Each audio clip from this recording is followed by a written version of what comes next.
Girlfriend আছে কার কার দেখি হাত তোলো। মাশাআল্লাহ, সাহস আছে ওদের, বুকের পাটা আছে। হাত নামা বেটা। এই গার্লফ্রেন্ড বয়ফ্রেন্ডের সাথে আমাদের কোনো সম্পর্ক, আমরা বিয়ে করব। কি করব? বিয়ে করব। চেয়ারম্যান সাহেব বিয়ে করাই দিন এগুলোরে, আপনার দায়িত্বে দিয়ে গেলাম। এই গার্লফ্রেন্ড বয়ফ্রেন্ড এগুলো ইসলামের কালচার নয়।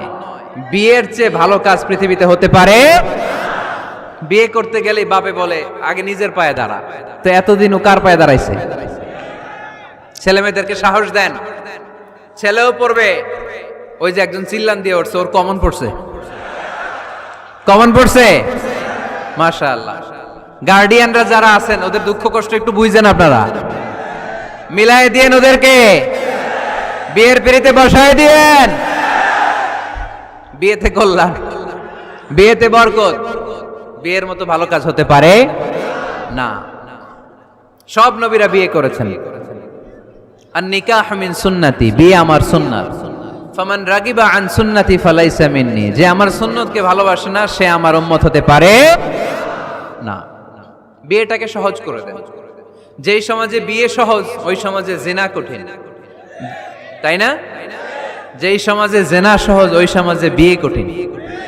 আমাদের সমাজে জিনা করা সহজ, বিয়ে করতে লাগে 10 লাখ, জিনা করতে লাগে 1000। ঠিক কি না? 10 লাখ টাকা ছাড়া বিয়ে করা যায় না। এটা লাগবে, ওইটা লাগবে, এই দাও, ওই দাও, মোহর দাও, বিশাল অঙ্কের মোহর। 10 লক্ষ টাকা ধার্য না করলে মেয়ে দিবে না। এরকম আছে না নাই?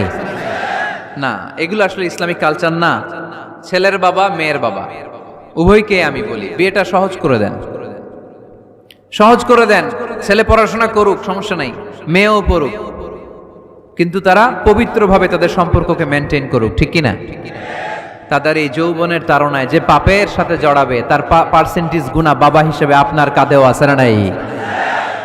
এজন্য বাবারা সাবধান, মায়েরা সাবধান, বিয়েটাকে সহজ করেন।